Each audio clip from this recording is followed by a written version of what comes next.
We got a dilemma out of the gate. We have an absolute emergency out of the gate. It's January 12th, 2022. Welcome aboard, everybody. This is the Crushing Iron Podcast. We're at episode 546. Yeah, nice job. Yeah, man. I pulled that one out. Confer. We did not. We usually have a 17-second pre-show meeting that consists of going back and forth to figure out what episode we are on. It is a beautiful, sunshiny day here in Chattanooga, Tennessee, but there are storm clouds on the horizon. I am in a massive... Dude, listen, we've talked about haircuts before on this podcast. Before we get rolling, I want to just kind of throw this out to the ether and look for any applicable advice people can give that's actionable, not just, I'm sorry for you because, thoughts and prayers. Give me some actionable. So my hair is pretty... Thoughts and prayers. For your haircut. Hope you figure it out. Give me some actionable. I have a fantastic hairstylist, Frankie and Johnny's. They are right there on the North Shore. Actually, the Ironman Chattanooga course. And my hair is pretty shaggy. I've been kind of rocking it solo for the last 2 weeks with Hayden, and looked in the mirror last night and thought, yeah, it's time for a little bit of a cleanup. And you reminded me you went and you got it high and tight yesterday. You got a haircut. They may have gone a little bit aggressive. You might be looking for a new hairstylist too. It's Military Mike this morning. Man, she went in hard. She went in hard. She did. Woo. Yeah, once you go in hard, you can't go back. I was like, I almost shaved it. Yeah, you can't do that. I know. Because then people think that you're like, you can't grow it back. And then you might just kind of regress and recede along with your hairline. I know. But I wanted it short, but I don't know, something about the contouring of it or something. Don't do it, man. No, I'm not going to do it. I'm never going back. I know. You used to have it. Yeah, I used to have it. Yeah, when I met you, you were shaved tight. There's a lot I'm not going back back those days. But anyway, so I got online to book my appointment and I hit the drop down menu. I didn't even see this gigantic banner on top of their website that basically said relocating. It was like relocating, help us, find us, whatever. Anyway, I clicked the drop down menu for my standard haircut, beard trim, drop down menu, 6 stylists. It was like Johnny, Isabella, Fred, Bill, Susie Lane. No Frankie. How you can be Frankie and Johnny's with no Frankie? I didn't see like a new logo that said this is just Johnny's. Like where's Frankie? And trouble brewing. So I refreshed the page like that was going to fix anything, and then I look at the top and I was like, you know what? I'm gonna go to their Facebook page. I'm gonna see if I can get some intel. And it basically said like they got evicted. Their landlord was like, "Hey, we're evicting you. We're putting in a new tenant." Oh, dude, she must be. I just got an email from her. No, I'm gonna read it live. Good morning. Kidding me, right? Yeah, seriously. Listen to this. Hi, Robbie. It is. Hi, Robbie. We're currently working out of a temporary speakeasy location while we finalize the land purchase and begin construction. I'm taking a break from cutting hair to supervise the build, manage the business, and work remotely as a shop receptionist. Lots to do. Hopefully, the build will be done into February. You can book online as usual. Speakeasy. Dude, you might be walking in there to see me over in the corner. I know. After booking, you'll receive a text message, yada, yada, yada. This stuff I don't care about. I recommend booking with Jane or Tyler. Okay. They're both awesome barbers and very chill, nice people. I'll leave detailed instructions in your notes. Is that a personal email? Yeah. It's like, hey. Oh, I went straight to her this morning. I haven't got to that part. When I figured out there, like, I was like, you know what? I think I have like in somewhere where she's had to cancel before and couldn't get home to me. She sent me an email that was like, hey, I can't make it. I'm stuck there, like motorhome or something broke down in Maine and she couldn't come back. And she was like, I want to cancel. So I'm sorry, I'll make it up, when you come back. So I emailed this like literally 45 minutes ago. I was like, hey, just wanted to, see if I could get an appointment with Frankie. And that was her. And now I'm without a hairstylist. You always got mine, buddy. No, I don't. I went there. I'm never going back. Anyway, I will keep you guys posted. You're on the edge of your seat. If it's your first time tuning in, you have left us. You are no longer. You're probably already in iTunes leaving a 1-star review. I thought this was a triathlon podcast, and they're not even talking about transitions. We're talking about race cuts. Shorts. We're talking about race haircuts. Okay, this is like the most important ritual that every athlete does. They have a pre-race cut. Some people get massages. Some people have a standard meal. Some the ladies might get their nails done a specific color. They get a manicure, pedicure, whatever. Dudes, We get a haircut. Okay, we Some dudes get their nails done. They get the it's true. We toes. get the race week cut. Okay, we get the race week cut, and this is important. Just as I'm trying to get back in the groove and training, now you're telling me I'm gonna have to find a new person to get my race cut. It's like obstacles everywhere you look, man. These days, it's like, motivational. You know what? I think I'm just gonna hang it up. Hang it up. One more obstacle. Hey, speaking of motivation, have you done your 10-year challenge yet? My 10-year challenge? Yeah. No. Okay. No, have you? No. No. You dude. We're in the same. We look better than we did 10 years ago. I'm just gonna say it point blank. Yeah, that's probably I mean, I know I do. I was basically dying 10 years ago, but I've seen pictures of you 10 years ago, and you shredded back then. Yeah, I was shredded, but I was emaciated and dying from the inside. It's like, don't judge a book by its cover. Because I was shredded back then, but boy, was I dying. Let's go right into it, man. Go right into what? This podcast. You gotta give people an intro because we're gonna lose like 500 listeners. No, and for the new ones that have just tuned in right now, give me a good tip right out of the gate. Yeah. Here's a good tip for you: don't eat yellow snow. There you go. If it's your first time tuning in, welcome. We appreciate you tuning in and giving us your time. We know we have a lot of options, and you're probably searching them right now in the triathlon podcast universe and just podcasts in general. We appreciate you giving us your time. We cover it all, as you have already seen. We cover swim, bike, run specific podcasts. We do race recaps. We do race previews. Have on a guest about once every year and a half. But for the most part, Mike and I, as coaches, athletes, best friends, just sit back, relax, and as you've also seen, have an open, honest discussion about what we're going through. And the fringes of triathlon. And also what our athletes are going through. We correspond with a wide range, work with a very wide range of athletes across the globe, from beginner level athletes to elite level amateurs, and everyone in between. And we will use the email correspondence, text messages, training peaks, and all of the above to kind of catch the vibe from them and use that to catapult the discussion of the day. We'll also go into our Facebook group, which is Crushing Iron Group. If you want to be part of that awesome conversation, hop on in there, answer one simple question, and we'll let you right in. A lot of awesome people in there, lively discussion, great help, lots of wisdom. So go in there. But that's it. We don't do sponsors. We don't do ads. We do have one agenda, though, and that's to keep you happy and healthy in your endurance sports journey. Yeah, we do.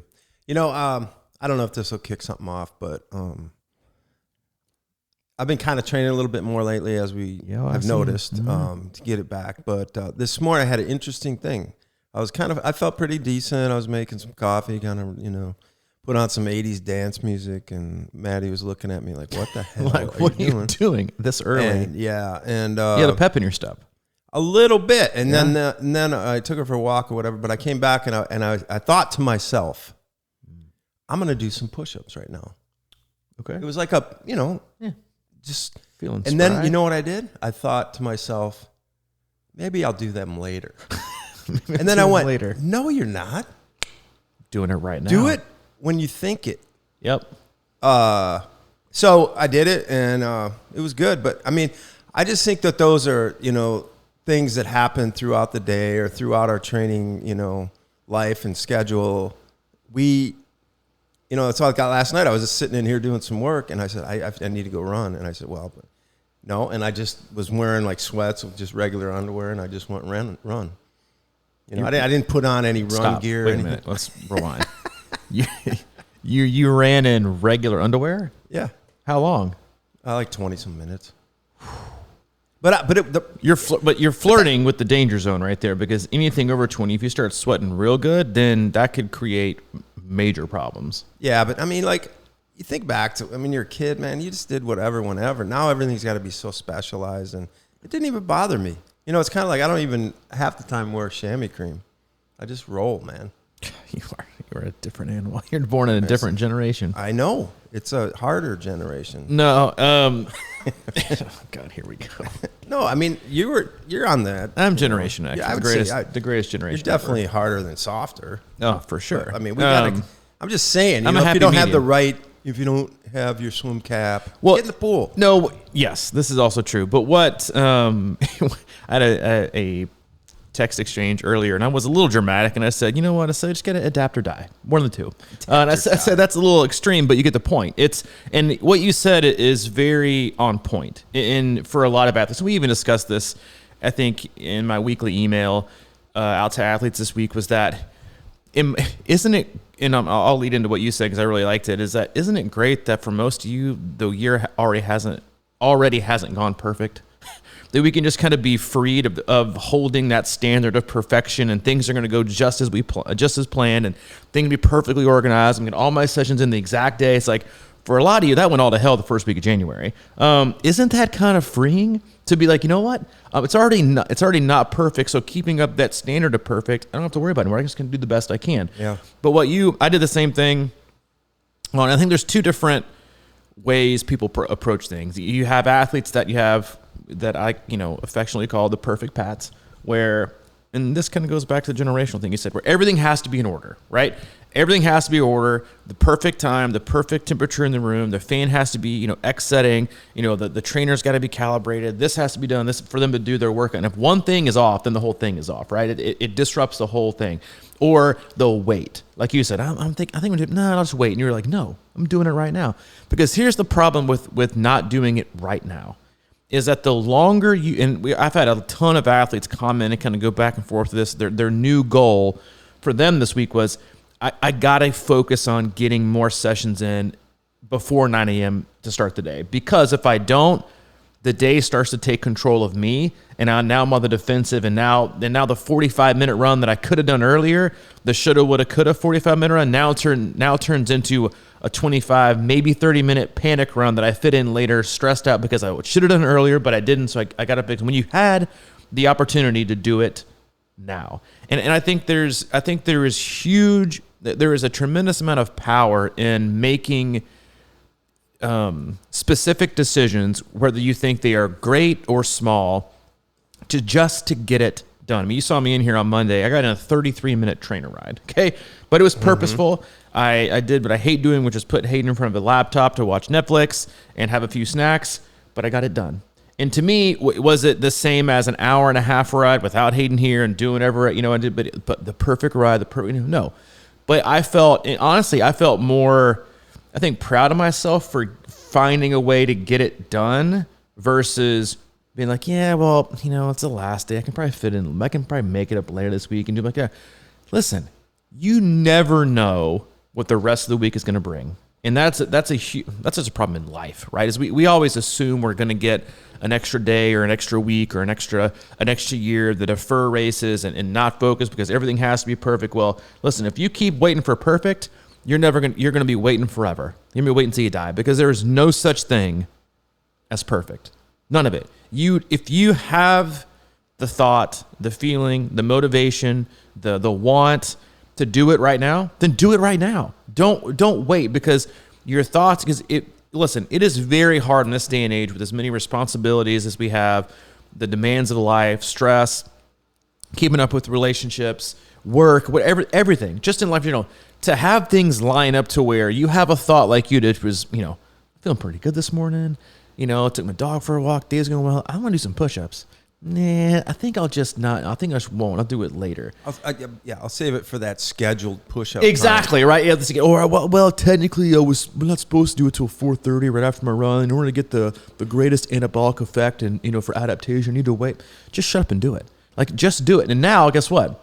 It's done. Right? It's finished. Like you got, the push-ups are. It is done. And I just think there's a lot of power in the momentum of these small decisions that we can all make just to get something in and fit it in and not assume we're going to have a shot later. And that's something that we drive home and we have hammered in multiple times on various podcasts when it comes to approaching races, is don't mail it in and call it a D race or an E race or I'm just kind of training through, and I've kind of had these, these niggles, things pop up, and I was sick, I'm not expecting to have a good day. And so you go into this race, you go into this opportunity, and if 2020 didn't teach you that, then nothing will, because we all got stripped of the opportunity to race, is that you never know when you're going to have the opportunity again. So don't take it for granted. And that goes for big races, that goes for the big race of your year, and that goes for the wanting to drop down and give me 20 on a Wednesday morning. Yeah. And you don't need permission. You know what I mean? It's like, I don't have to call you and go, hey, or text you and say, hey, man, I'm thinking about doing push-ups right now. Is that cool? But you'd be surprised. Athletes do that. Because athletes do that, but when have you ever said no? Right? You're always like, yeah, if you're feeling you want to do it, do it. Because what I think we're doing what I think you were giving yourself an option, which you didn't, and kudos to you, What you didn't do was you listened to the fact that your body wanted something, and so did your mind. But that little bit piece on their shoulder that's like, you can just wait, right, and do it again. You chose, and you can give power to one of the two. You can't give power to both. You didn't give power to the one that's like, all right, let's procrastinate and do it later. You gave power to the one that said, let's do it now. Yeah. And if the next time that pops up, guess what? You're more than likely, there's going to be like a shift in power that's leaning more towards the, I'm going to do it now, versus the giving more power and more weight behind the one that says, I'll just do it later, or I'll do it tomorrow, or maybe next week. Yeah. And I've been kind of, when you get back into these grooves, and you can obviously tell that they're good for you. I mean, pretty quickly. I think even if, maybe you can even say is like, you haven't been riding a bike a ton over the last year, probably as much as, No. Yeah. But you can see it in there, right? And it kind of, I won't say it comes back to the top level quick, but it kind of comes back. I'm just taking more responsibility because I have to do this on my own. You know what I mean? It's like, I feel like we're always externalizing things like that. And it's really that if you have the thought, just dive in, and I know I've got work to do, and nobody's going to do it for me, and I just have to do it. It's like I feel like I can find excuses in anything at any time, and there's always like this thing where you have an appointment or somebody's coming in an hour and you have a 40-minute run or something like that, and you're like, that's not enough time for me to chill between it or whatever. It's like you got to fit these things into a puzzle sometimes, and I always say that in a lot of ways, I was a better trainer when I was working full time, because I think I was on a more of a regiment. Had to be organized, and I had to, just do it when I do it, and now sometimes that's tricky. So I have to flip, and I think a lot of people might be dealing with that if they're working at home. They have a little more flexibility, and it's sort of like gives you an opportunity to kind of, put it off, and I got plenty of time later, but. Man, it's like there's nothing like getting in a little bit of a routine. I can already tell that I'm actually leaning towards maybe working out earlier in the day after about a week or so. I might start working out at 2:00 in the afternoon. Oh, buddy, rise and shine. I was in the hub. It was last night, and it's really kind of cool in here at night because I don't turn the lights on. Save the electric bill. Yeah, save the electric, but I do turn on the music, and I'm just running the treadmill and swim in the dark or whatever. By the way, I think we have their own like exercise speakeasy in here. Yeah, exactly. But yeah, I got off the treadmill with my sweats and underwear on, and I just jumped into the pool because I didn't have my swimsuit. So you didn't shower? I swam with sweats. Oh God. No, I did not. We chlorinate and we do chemical tests in our pool before every swim else. Just because you all got this vivid picture of Mike hopping off the treadmill, drenched in sweat, with his sweatpants and his undies on, and hopping straight into the endless pool. Yeah, no. I love what you said about taking responsibility, right? And I think now we have, and going back to your old age and your tough blue collar upbringing and the cold. Earth of Wisconsin with your calloused hands and torn jeans. Bricklaying mentality. Is that, listen, everything that you do or not do is on you. And we have become so accustomed to looking for treats and fancy gadgets and things along the way that will almost alleviate that core of responsibility that we all have to just get it done, regardless of it. But we look for things. Again, it's not responsible. Everyone does it. We look for reasons to get motivated, right? Maybe the scale is a little bit too heavy. Maybe you had a friend get sick. Maybe you want to buy a new bike, so you want to ride it more, right? Like, okay, you're thinking about spending $5,000 to get motivated, okay? That's not going to fix it. Or I'm going to buy a new trainer, or I'm going to, sign up for 3 races this year. I'm going to do this. It's like, we look for these things to replace the inherent job that we have, that we signed up for, to do triathlon and try to be good at it. And we try to buy our way out of it. We try to procrastinate our way or find reasons to not do them because, listen, and, we said it a lot, and I've said it plenty, is that there are built-in excuses everywhere you look right now to not do something.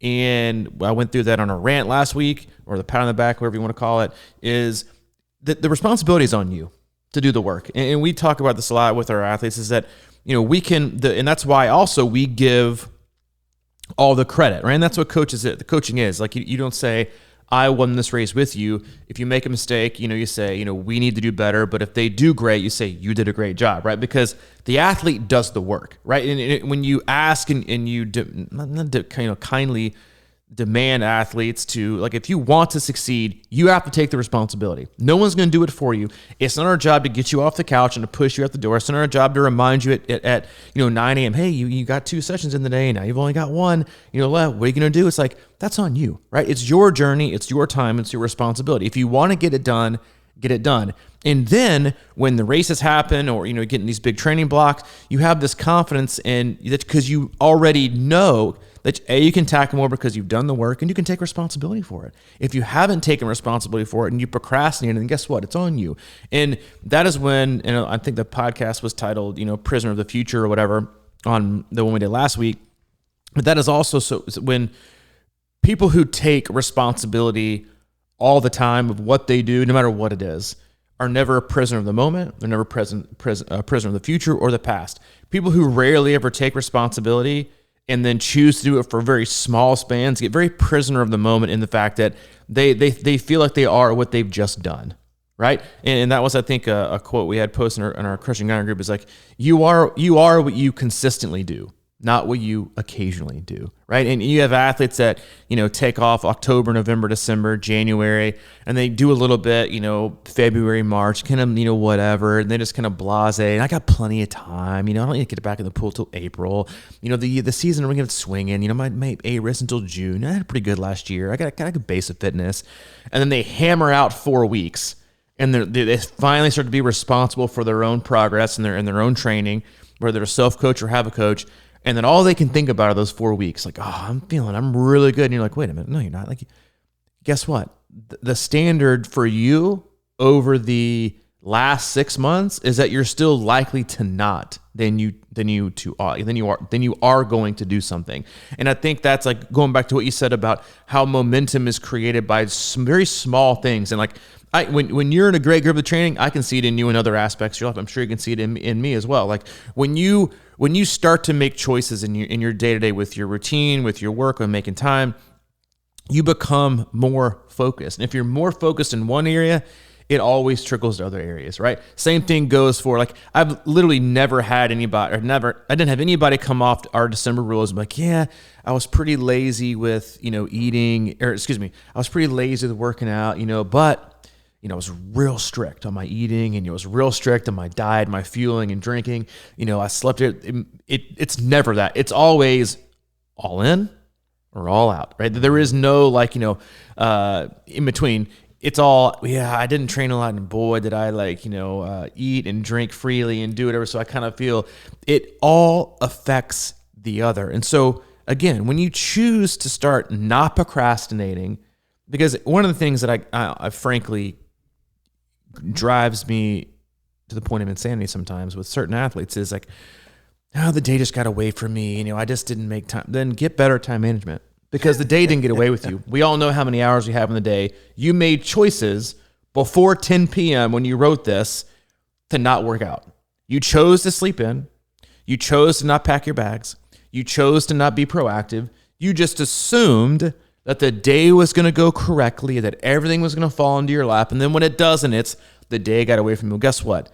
The day didn't get away from you. You let the day run over you, right? That was like a very, kind of a switch that we had with our athlete, your athlete Lynn, that was in yesterday for swim analysis, is I said on our kind of bullet points on the board, the athletes come in, they'll swim for 5 or 6 minutes. We have a dry race where we'll write down like 1 through however many, 2, 3, 4, 5, 6, 7, 19, things we need to work on. Number 2, I wrote, you're soft.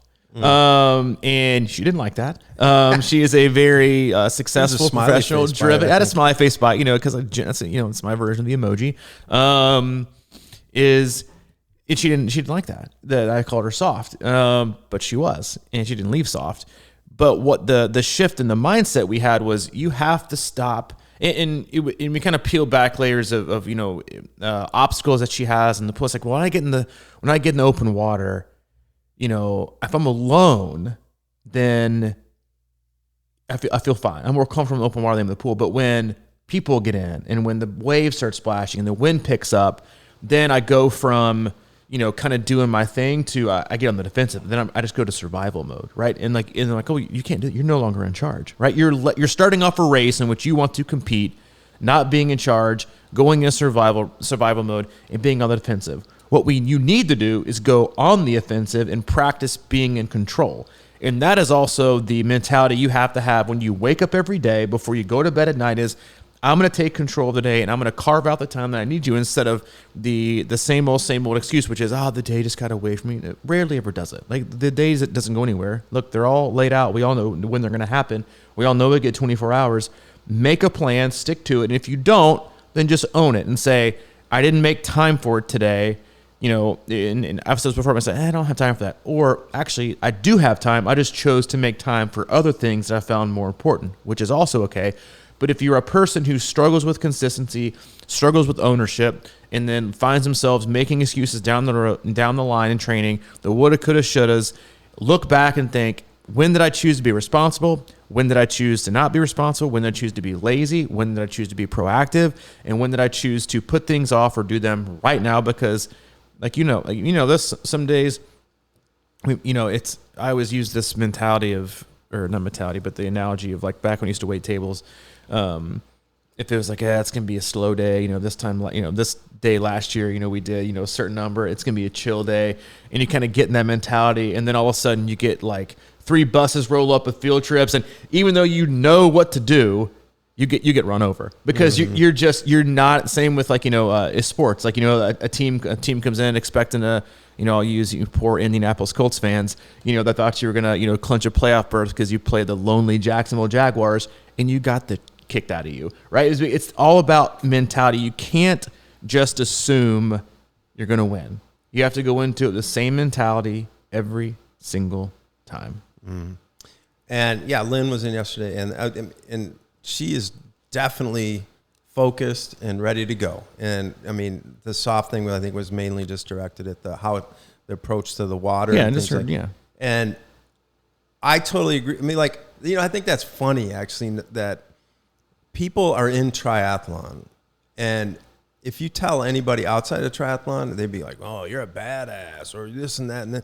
But you get in, it's like, it's not like, it's a tough sport. You have to be hard in this sport and tough, and it's not like sitting at a coffee shop, and talking about things or whatever. And that's what always kind of mystifies me about training for something like this is, when you're in it, it's not a picnic, you got to kind of grind it out a little bit. And Lynn and I were talking yesterday, and she's got a really nice run stride. And we were talking about, she's going to do chat 70.3, and that's going to be her first 70.3. And I said, I think you got a really nice run stride, and I know you like to run. I think we need to focus on strength. And we were talking about, how do you run hills, run a lot of hills is kind of what I was saying. And that goes back to my thing about, if I'm putting in a run plan and I put, zone 2, 30 minutes or something like that, that's up to you to go find the hills if you want them. If you think that you have trouble holding pace over the course of a race, it's because you break down strength. It's not because you're not fast enough. So I think that as on the responsibility side, I personally, when I'm training, I try to make things a little harder. And I'm in this mentality now where it's like, I don't like onions, but the analogy is when you peel back the layers. You don't like onions? No. I had no idea. Well, I like them if they're chopped up real fine. I think I like the taste of them, but something about like a raw onion is just kind of, even though I like garlic and peppers, I'm coming around on the onion thing as I get older. But I'm into the concept of peeling back, right? Like, I'm not going to start with something crazy just because I know I'm way behind, but I like the idea of intermittent gains. I'm mentally in that spot right now where I'm seeing like, okay, I can see this coming around. And if you build it in the right way, if you peel that onion the right way, it's going to be a better dish in the end rather than trying to, like rip off, it's like ripping off all kinds of things at once. And then you don't know what the hell, but it's like I was saying the other day when I was cutting that, slightly cutting open my box with a box cutter, taking your time, doing it right. Like a serial killer. Like a serial killer. My eyes. Maddie's looking at me like, what are you doing? The switch is flipped. But yeah, so I just think it's sort of like that, it's that weird thing about prisoner of the moment versus being in the moment, and just really being where you're at with that stuff is so important. And if you feel good, go run some more hills, I mean, like, I don't know. I know what you're saying. I'll prevent the rant. And I get it. And there's two kinds of people. It's like, the people who wait for the perfect moment and where everything has to be lined up and has to be done and things have to go perfectly and the expectation is a specific result.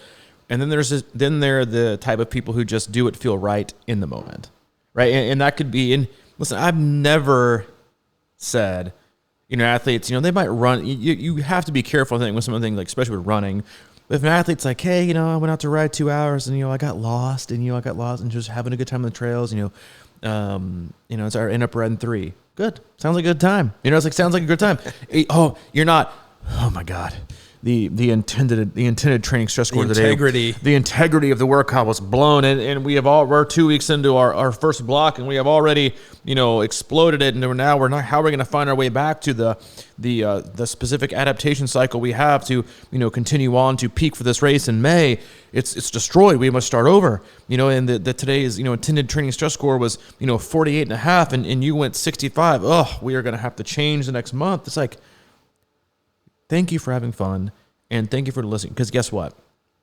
The next day you might have, if you had held yourself back and you really want to do it, you know what you're going to start to do? Resenting stuff like that. You know what you're going to start to do? Not listen to yourself anymore, because you're going to feel like a freaking robot. Okay, you're no longer going to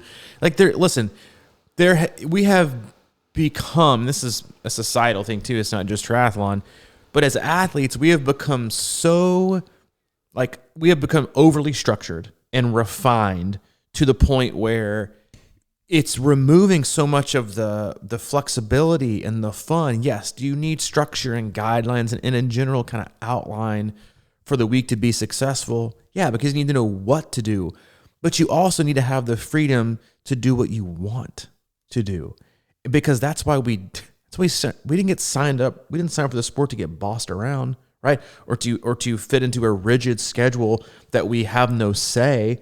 You have say. You have ownership. You have responsibility, right? Not just to your plan or to your coach. Be a responsibility to yourself, to have fun, right? To make this something you enjoy. And when you rob yourself by stopping it at 2 hours exactly, right? And you really wanted to go 30 and your friends are off and left you, shame on you, right?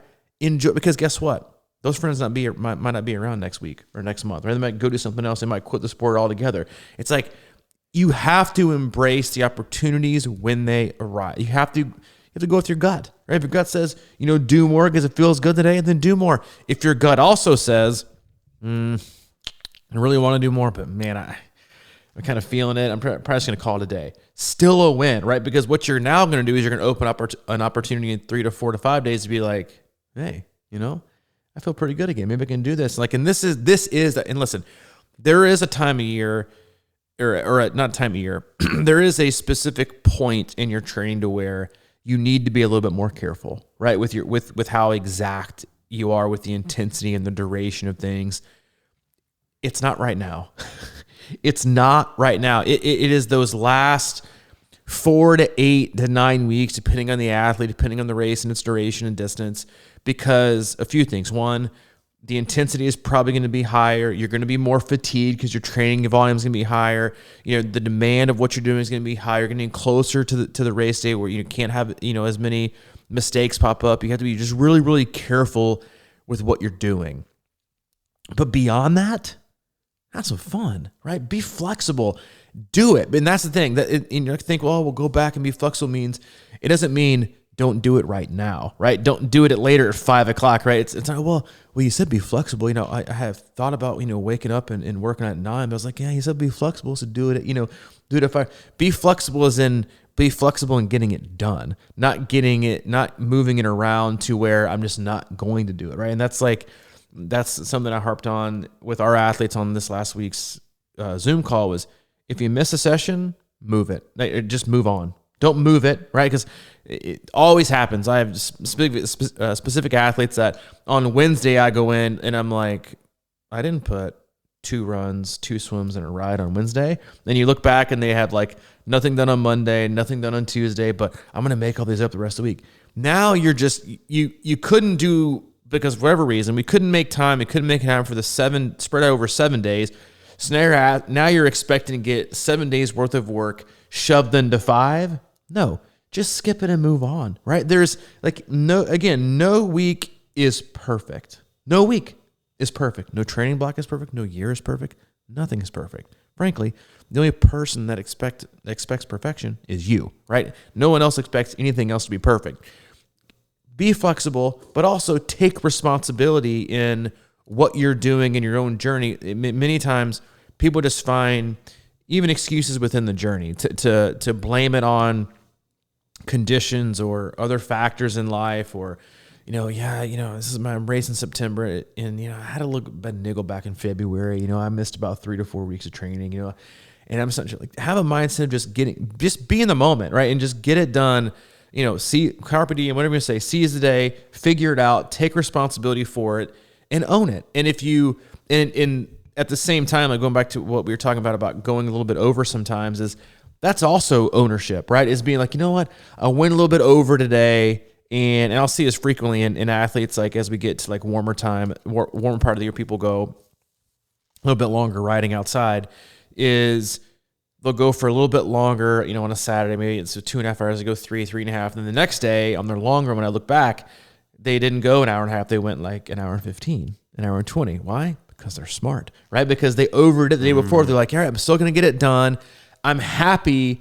I have no regrets over riding along with my buddies. But what I did also want to do is complement that with being individually responsible today. And that is when you really, as a coach, recognize how mature an athlete is, because that's the epitome of flexibility, right?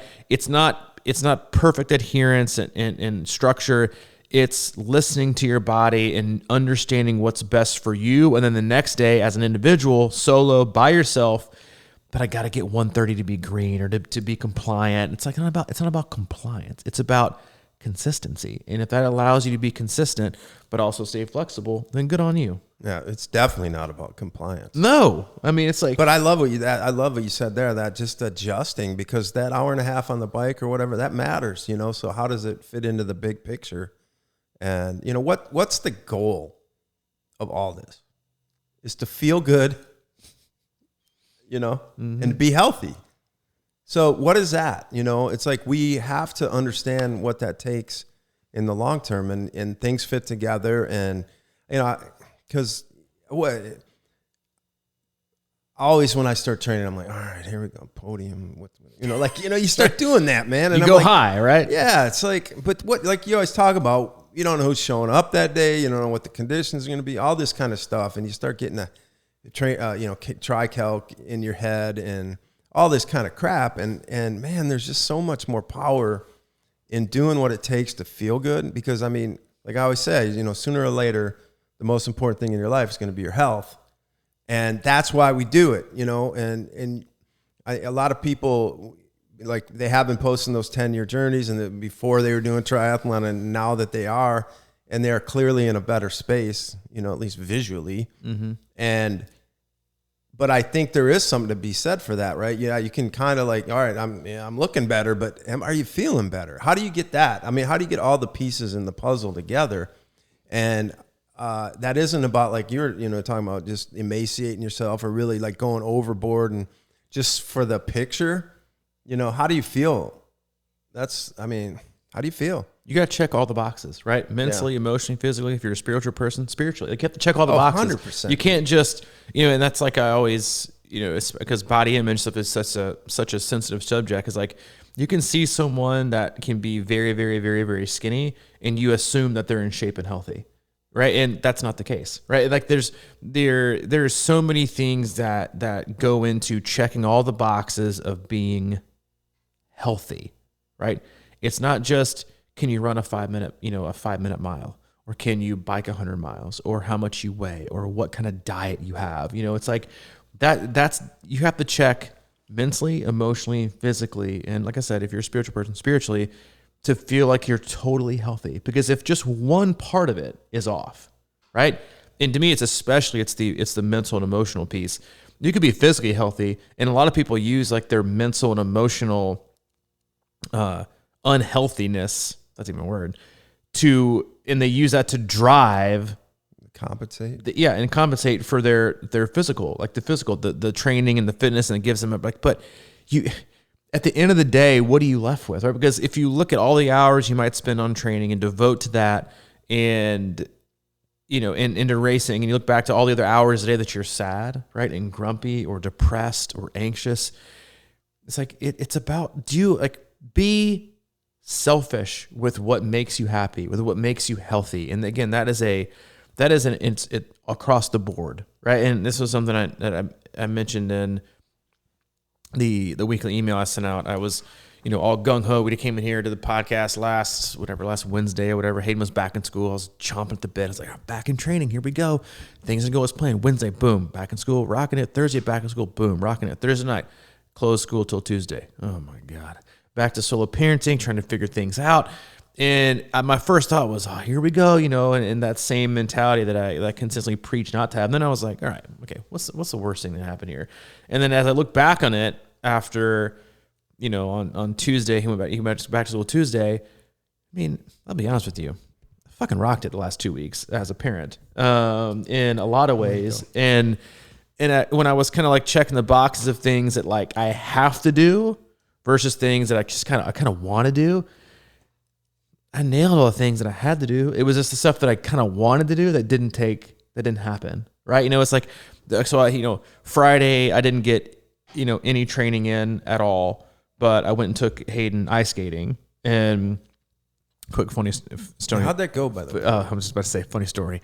So we're packing up to go ice skating. And I forgot it was a Friday, and I was like, why the hell are these people here? Like, don't you people work? Most people at school is like Friday at 5. I was like, okay, everybody's like off. Anyway, we show up and we're packing up to leave, and I'm like, he goes in the garage and comes back out with his elbow pads, his knee pads, his hockey stick, and his puck. And I was like, dude, what are you doing? He's like, we're going ice skating. I was like, I'm playing hockey. And I was like, dude, you don't even know how to skate. And I was like, that's not how it works. We can't just have all the ice to ourselves. So he's disappointed. So we get there, we pull up, we drive by, and he sees like the little kids with like the little walkers, like the big plastic kind of like walker things that help keep them. They keep them like standing up, like 4 or 5 year olds. They can skate for themselves. They're kind of like they're not walkers, they're wheels. They're like plastic, and I can hear you roll in your eyes with like how soft they are.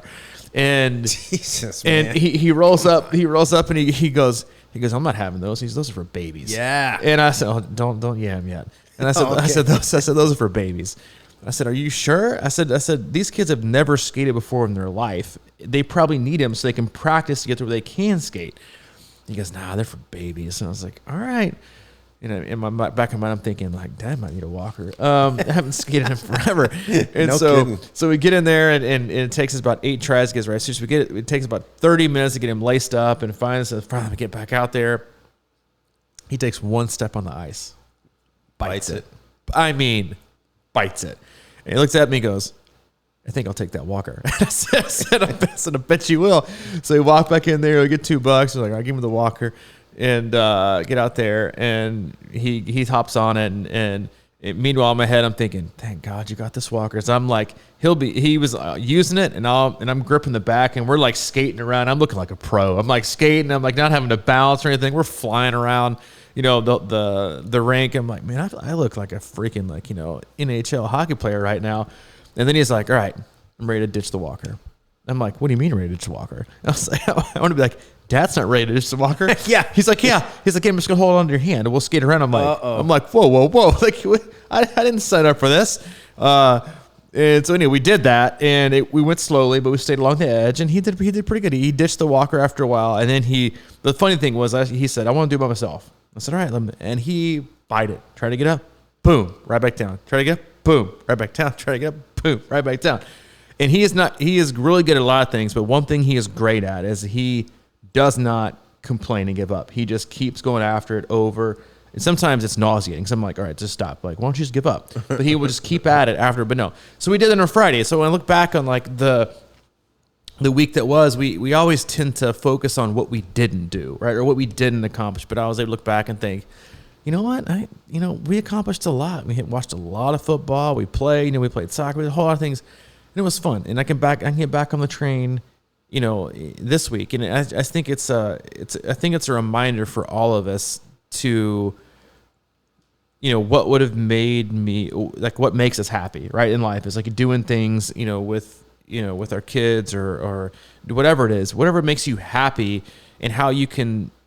And I think again, not judging yourself, but kind of taking like the pulse of your overall happiness in life, physically, emotionally, mentally, and how those pieces, and not just defining it on that I get my perfect training session in the day, right? And being frustrated over it, or being just totally disheveled and mad and the pool was closed today. Can't wait to call the front desk and complain. I'm like, is that? I get it if it's like 20 days in a row, but like, is it worth it, right? To bitch and moan and complain and be hard on ourselves and worry about perfection and set these expectations. I'm like, listen.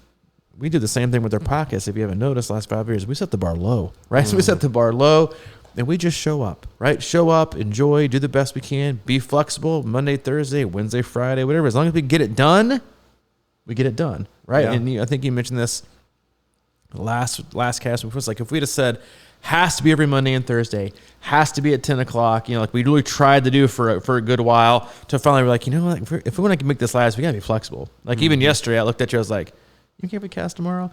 Because it was going to make me feel the pressure to get it in and squeeze thing in. And the fact of the matter is we can reschedule if we want to. As long as we get two in, we get two in. And I feel like it set us both up more to be more successful in today and being more relaxed. And again, we still got it done, but we were flexible and we tried to fit it into the other things that we have going on in life and what takes precedent. And there's so many pieces that we have in life that when a lot of them, the ones that are core, right, that keep us happy, that keep us fulfilled, that make us want to get up and get going, there's a cascading effect when we start to do the small things right. And that includes putting yourself first, right? Saying no to things, setting boundaries. If you're at home, stepping away from your freaking computer and going for a walk or a run or taking your kids out, kids outside and doing this or doing that and like prioritize things, take responsibility for it.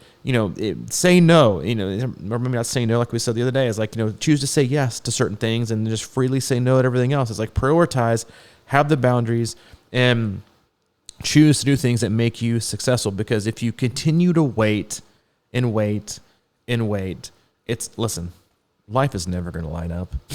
Literally never. It just keeps piling on. It just keeps, yeah. And you got to get stronger to crawl over it, right? Or you're going to end up getting suffocated beneath it. And that's just kind of one of those things you just got to suck it up and realize that if you're waiting to start, then you're getting further behind it. Because listen, there is no such thing as the perfect time to start. None. I'll never forget my cousin who went got her on her own, like kind of weight loss, kind of fitness journey. It's like 5 or 6 years. She was like, I was like, what are you doing? She was like, I feel like I need to get in shape before I go to the gym. I was like, what? Yeah. I was like, I don't even know what that means. She was like, yeah, well, I'm going to do a spin class. I feel like I need to get in shape before I go. Because, I don't want to look at a place. I'm like, the fuck cares? Like, if you go to the gym to get fit, like, don't wait, do it. Because the longer you wait to not do something, the likelihood increases that it ain't going to happen, right? Or you're not going to do it. Or if you do it, it's not going to live up to the snuff that you set out before. So just make the time to do it and understand and realize and frankly, be happy that it's never going to be perfect, right? Like I think that's something that people should really wrap their brain around, is that you should embrace imperfection, because none of us are perfect. Nothing is perfect. Nothing is going to always go as planned, but it's this obsession that we all have, an expectation that we expect it of ourselves when, frankly, no one else expects us of it but ourselves. Imperfection is great. We're all imperfect. And we think you're all great. Yeah. I've always said when my brain and my mind are in the right place, I realize that imperfection is the perfection. And, the obstacle is the way. Obstacle is the way.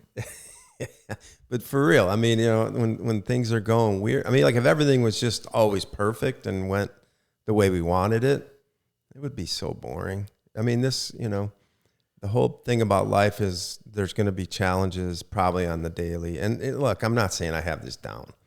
I'm just saying I recognize it, that when you're in the best mindset, you realize that things going wrong is not a bad thing. It's just what it is. It is what it is. And I think we're all this way. Or most of us, I'm at my happiest when I'm the most grateful. And when I'm at my most grateful, it's at the time where I'm also recognizing how really crappy things have been before, right? And really valuing and being happy and people think content is a bad word. It's really not. And just very content with where I am and how far I've come and where my life used to be, going back to the 10-year thing. I was like, whew, I might have looked better physically, but dear God, that was about the only thing I had going for me, back then. Because now my life is tremendously better in every way. And I just think it's one of those things where you have to, and I think about this frequently as I see people or, on Facebook or hear from them and I'm like, man, and this might not make sense to most people, but I think sometimes, and listen, I know no one's life is perfect, whether they broadcast it as perfect and they broadcast it as perfection. And, they've got the white picket fence and 2 kids and perfect marriage and, the 9-to-5 job, with, college funds taken care of and the perfect teeth and, the standard, everything else. And when I see that, I'm not jealous ever. I think, man, I wonder if you appreciate what you have as much as people do who haven't had it, who have overcome things and have kind of that, but have been on the totally other end of the spectrum to where what it's like. And to be totally honest with you, sometimes I have that, not that feeling, but when I will pull up coming off the interstate, coming off the highway here, there's sometimes about once or twice a week, there's somebody asking for money, coming off the highway, and yeah, I don't give it because I don't give out cash because frankly I feel like they're gonna drop $20 at the liquor store, but I get this feeling of gratefulness, which might sound really bad to some people because it reminds me that way back over 8 years ago when I decided to get sober, that I knew that if I didn't get sober, that I'd be either dead or that would be me. I'd be standing on the side of the road with a brown paper bag, still drinking, with no friends, no family, no nothing. None of it. Instead, I'm coming off coming off the highway, going to work, got, a pretty awesome life. And, you can complain if you want to, but really not much to complain about. No. And so it's those things that I think remind me. And I think everyone has their reminder. It might not be as drastic or, we all think ours is the most drastic or dramatic, but they're just little things. I think that we'd all use a reminder to kind of honestly put ourselves back in place of, the standards that we try to keep up with and what truly defines us as happy in training and in life. Well, it's funny, man, quickly, when I see that kind of stuff with the picket fence and the whole night, when it's just out there being broadcast, my tendency is to believe, it's kind of like the meme. Or the curtain's on fire. Right? Yeah. Like what's going on there? Because I've seen that's the thing, right? Is what you just described about yourself is the realistic side of that is none of us are that far from being out there on the side of the street. I mean, when I say that, maybe a year or two, if shit starts going wrong or whatever, the white picket fence and the whole perfect, painting, that can go, it's just a little, it kind of, maybe we can wrap into the beginning. It's sort of just like taking those little steps the right way every day, that prevent that kind of shit from spiraling. Because if you go the other way too often, it can really go down that bad road, it maybe not overnight, but it can just keep going and keep going. I think that, like a lot of my, in my 50s now, I've seen a lot of my friends that have it's just a slow burn the other way. Mm-hmm. You know what I mean? Like the next thing you're looking up and you're in your 50s and you might not be able to get it back. You might have money, but you might not have your health. And frankly, health is way more important. Way more important. Because, if you're not healthy, you can't make money probably, for a lot of times. But you know what I'm saying, man? It's just I think it's just the little decisions that we make every day. And I think training helps us, make those with a clearer mind. Yep. Clear your mind. your body shall follow. Hope you followed us today from our haircut debacle and emergency to clearing your mind and your head for happy and healthy triathlon training. As always, head over to our website, C26triathlon.com. It's our one-stop shop for all things coaching, camps, and community. If you're interested in having somebody help you make your life and your training a little bit happier and healthier this year, click on our coaching tab and go through and peruse our list of coaches. Are you doing accepting any more clubbers, or are we closing that off? Yeah, let's do it. Yeah, you're accepting more? Mm-hmm. What is today? You lucky people, lucky fellas and ladies. It is January 12th. Oh yeah.